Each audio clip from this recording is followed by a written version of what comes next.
Capital TV Uttar Pradesh देख रहे हैं आप। मैं हूं आपके साथ राधिका राज। आज इस स्पेशल स्टोरी में बात होगी वक्फ बोर्ड की। वक्फ बोर्ड को लेकर लगातार सियासत गरमाई हुई है, साथ ही वार पलटवार का दौर भी जारी है। ऐसे में वक्फ बोर्ड को लेकर अपडेट सामने आ रहा है, जहां यूपी में वक्फ बोर्ड के नाम पर 57,000 से भी ज्यादा वक्फ संपत्तियां हड़पी गई है। तो क्या है पूरा मामला, बताएंगे आपको विस्तार से, साथ ही बताएंगे और क्या कुछ अपडेट है।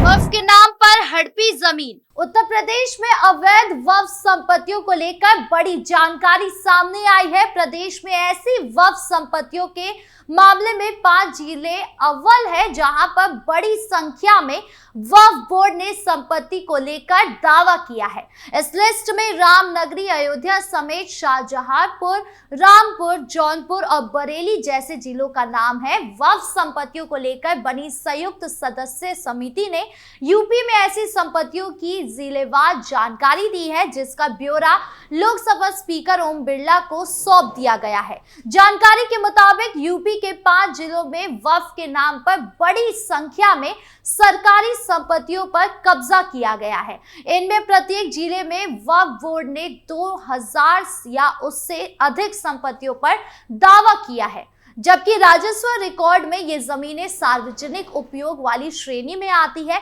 जेपीसी ने अब ये रिपोर्ट ओम बिरला को सौंप दी है। जेपीसी रिपोर्ट के मुताबिक वक्फ बोर्ड ने जिन संपत्तियों पर दावा किया है, उसके मुताबिक शाहजहांपुर में 2589 संपत्तियां दर्ज है, जिसमें से 2371 संपत्तियां सरकारी है। इसकी तरह रामपुर में 3365 वक्फ संपत्तियां हैं, जिनमें से 2363 सरकारी संपत्ति होने की बात सामने आई है। रामनगरी, अयोध्या में भी वक्फ ने 3652 संपत्तियों पर दावा किया है, जिनमें से 2116 सार्वजनिक संपत्ति होने की बात सामने आई है। जौनपुर में भी इसी तरह है। 4167 में से 2096 और बरेली में 3499 वक्फ संपत्तियों में से 2000 सरकारी जमीनों पर स्थित है। इनके अलावा यूपी में टॉप 21 जिलों में भी सरकारी संपत्तियों पर वक्फ की दावा देखने को मिला है, जिनमें लखीमपुर खीरी में 1792, बुलंदशहर में 1778, फतेहपुर में 1610, सीतापुर में 1581, आजमगढ़ में 1575, सहारनपुर में 1497 संपत्तियां हैं।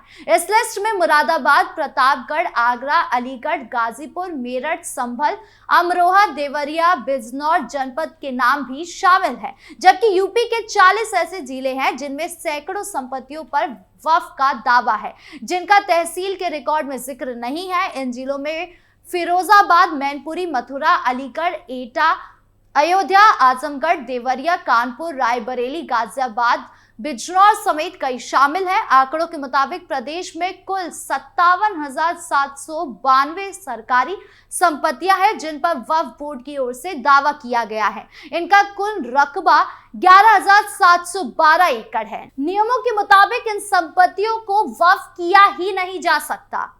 कांग्रेस एमएलए ने वक्फ बोर्ड सर्वे पर जताई आपत्ति। तो वहीं वक्फ की संपत्तियों के सर्वे को लेकर मध्य प्रदेश में भी सियासत शुरू हो गई है। बीजेपी और कांग्रेस के नेता इन मामले में आमने सामने नजर आ रहे हैं। भोपाल मध्य विधानसभा सीट से कांग्रेस विधायक आरिफ मसूद ने इस मामले में संयुक्त सदस्य समिति यानी जेपीसी के अध्यक्ष और बीजेपी सांसद जगदंबिका पाल, लोकसभा अध्यक्ष ओम बिरला और के साथ साथ मध्य प्रदेश के मुख्य सचिव को पत्र लिखकर सर्वे पर रोक की मांग की है। वहीं आरिफ मसूद के पत्र के बाद बीजेपी भी इस मामले में एक्टिव हो गई है। बीजेपी का कहना है कि आपत्ति वही जताता है जहां चोर की दाढ़ी में तिनका होता है। आरिफ मसूद ने पत्र के जरिए 3 आपत्तियां जताई हैं। उनका कहना है कि सर्वे के लिए जो नियम फॉलो किए जा रहे हैं, उसके कारण आने वाले समय में विवाद होगा। राजस्व गजट 1983 से 1989 प्रकाशित होने के बाद मध्य प्रदेश में मिसल बंदोबस्त हुआ था, जिस कारण राजस्व एंट्री मिलान में दिक्कत आना स्वाभाविक संभव है। अब कांग्रेस एमएलए के बयान पर क्या कुछ पलटवार होता है, ये देखने वाली बात होगी।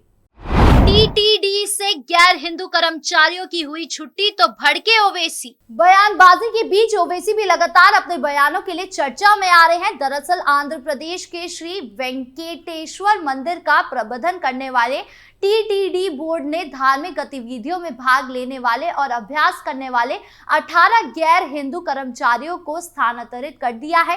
1 फरवरी को जारी टीटीडी के कार्यक्रम आदेश के अनुसार 6 कर्मचारी विभिन्न टीटीडी शैक्षणिक संस्थानों में शिक्षक हैं। अन्य में 1 उप कार्यकारी अधिकारी, 1 सहायक कार्यकारी अधिकारी, 1 सहायक तकनीकी अधिकारी, 1 छात्रावास कार्यकर्ता, 2 इलेक्ट्रीशियन और 2 नर्स शामिल है। इसको लेकर सियासत तेज हो गई है। एआईएमआईएम चीफ असदुद्दीन ओवैसी ने इस फैसले को लेकर सवाल खड़े कर दिए हैं। उन्होंने कहा ये बात टीडीपी नेता नारा चंद्रबाबू नायडू को सोचने की जरूरत है। संयुक्त कार्य समिति में उनकी पार्टी राज्य वक्फ बोर्ड में न्यूनतम 2 गैर मुस्लिमों और केंद्रीय वक्फ बोर्ड में गैर मुस्लिमों को नियुक्त करने के लिए भाजपा द्वारा लाए गए विधेयक का समर्थन करती है। उन्होंने कहा टीटीडी में कोई गैर हिंदू बोर्ड का सदस्य, ट्रस्टी या कर्मचारी नहीं हो सकता। उसी का अनुसरण यहां भी किया जाना चाहिए। ओवैसी ने आगे कहा कि चंद्रबाबू नायडू बीजेपी का समर्थन क्यों कर रहे हैं? अगर टीटीडी में गैर हिंदू का होना गलत है तो क्या वक्फ बोर्ड में गैर हिंदुओं का होना गलत नहीं है? आपको बता दें कि जून 2024 में सत्ता में आने के बाद से तेलुगु देशम पार्टी और उसके सहयोगी जन सेना पार्टी और भारतीय जनता पार्टी ने राज्य में आक्रामक हिंदुत्व समर्थन रुख अपनाया था। 18 कर्मचारियों पर दंड लगाने वाले ज्ञापन में 1989 के सरकारी आदेश जियो एमएस नंबर 1060 राजस्व का संदर्भ दिया गया था, जो टीटीडी के सेवा नियमों को बताता है। ओवैसी के बयान पर गिरिराज सिंह का पलटवार। बता दें कि कुछ दिन पहले ही एआईएमआईएम प्रमुख ओवैसी ने वक्फ को लेकर बयान दिया था, जिसके बाद गिरिराज सिंह ने पलटवार किया। दरअसल केंद्रीय मंत्री गिरिराज सिंह ने वक्फ संशोधन विधेयक को लेकर एआईएमआईएम प्रमुख असदुद्दीन ओवैसी पर हमला बोला। उन्होंने कहा कि भारत का संविधान किसी व्यक्ति का नहीं है और ओवैसी को इस बात का ध्यान रखना चाहिए। बिहार के बेगूसराय से बीजेपी सांसद सिंह ने इस बात पर भी जोर दिया कि प्रस्तावित विधेयक कानून के अनुसार काम करेगा, क्योंकि कोई भी इससे ऊपर नहीं है। गिरिराज सिंह ने कहा कि भारत का संविधान किसी का नहीं है और असदुद्दीन ओवैसी इससे इनकार नहीं करना चाहिए। नरेंद्र मोदी भारत के प्रधानमंत्री हैं और कानून का शासन होगा। कोई भी कानून से ऊपर नहीं है, चाहे वो हिंदू हो या मुसलमान। उन्होंने लोगों के मन में काफी डर पैदा कर दिया। वक्फ बोर्ड कानून के मुताबिक काम करेगा। आपको बता दें कि सोमवार को सदस्य भाषण के दौरान एआईएमआईएम प्रमुख असदुद्दीन ओवैसी ने सरकार को वक्फ विधेयक 2024 को उसके मौजूदा स्वरूप में पेश करने के खिलाफ चेतावनी देते हुए कहा कि इससे देश में सामाजिक अस्थिरता पैदा होगी। ओवैसी ने कहा कि विधेयक को पूरे मुस्लिम समुदाय ने खारिज कर दिया है। ओवैसी ने लोकसभा में अपने संबोधन के दौरान कहा कि मैं इस सरकार को सावधान और आगाह कर रहा हूं कि अगर आप मौजूदा स्वरूप में वक्फ कानून लाते हैं और बनाते हैं तो अनुच्छेद 25, 26 और 14 का उल्लंघन होगा। तो इससे इस देश में सामाजिक अस्थिरता पैदा होगी।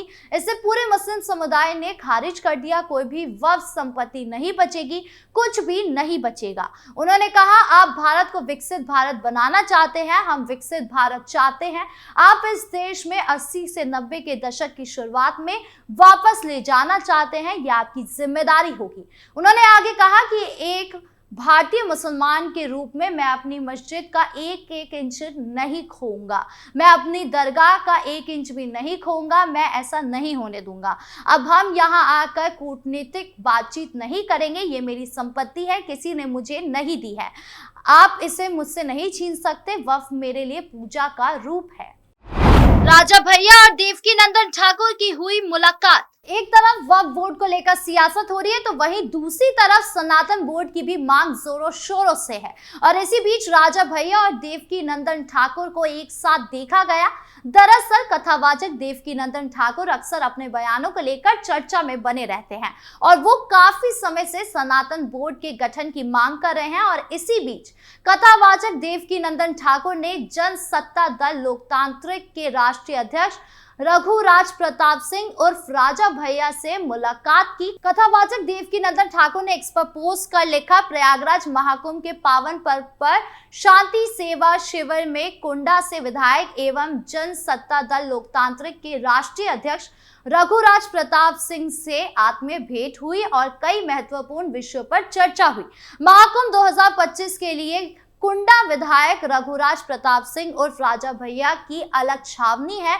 महाकुंभ क्षेत्र में भद्री राज के नाम से कैंप है। यहाँ पर श्रद्धालु के लिए भोजन और रहने की व्यवस्था है। बता दें कि हाल ही में संगम नगरी प्रयागराज में चल रहे महाकुंभ में बुलाई गई सनातन धर्म संसद बैठक में सनातन बोर्ड से जुड़ा प्रस्ताव पारित किया गया। कथावाचक देवकीनंदन ठाकुर ने IANS से बातचीत में कहा कि धर्म संसद में सनातन बोर्ड को लेकर प्रस्ताव पारित हो गया है और जल्द ही बोर्ड बनना चाहिए। देवकीनंदन ठाकुर ने कहा, इस प्रस्ताव में सुनिश्चित किया गया है कि चारों शंकराचार्य, चारों वैष्णव आचार्य और जितने भी संगठन अखाड़े और पीठ के पीठाधीश्वर उसका प्रतिनिधित्व करेंगे। ये प्रस्ताव धर्म संसद में पारित हो गया है और अब इसी को लेकर सरकार तक पहुंचना है। जो भी फैसला सरकार करेगी उसके आधार पर ही आगे विचार किया जाएगा। उन्होंने कहा, धर्म संसद का जो मूल मुद्दा था वो कार्य पूरा हो गया है और सनातन बोर्ड से जुड़ा प्रस्ताव भी पारित हो गया है। हम चाहते हैं कि हिंदू अधिनियम के तहत सनातन बोर्ड बनाया जाए और सरकार इस पर जल्द विचार करे। अब सनातन बोर्ड बनेगा या नहीं ये देखने वाली बात होगी। साथ ही ये भी देखना होगा कि वक्फ बोर्ड का मामला क्या रुख लेता है। आपको क्या लगता है कमेंट बॉक्स में जरूर बताएं। वीडियो अच्छी लगी हो तो लाइक शेयर करें और चैनल को सब्सक्राइब करना ना भूलें। नमस्कार।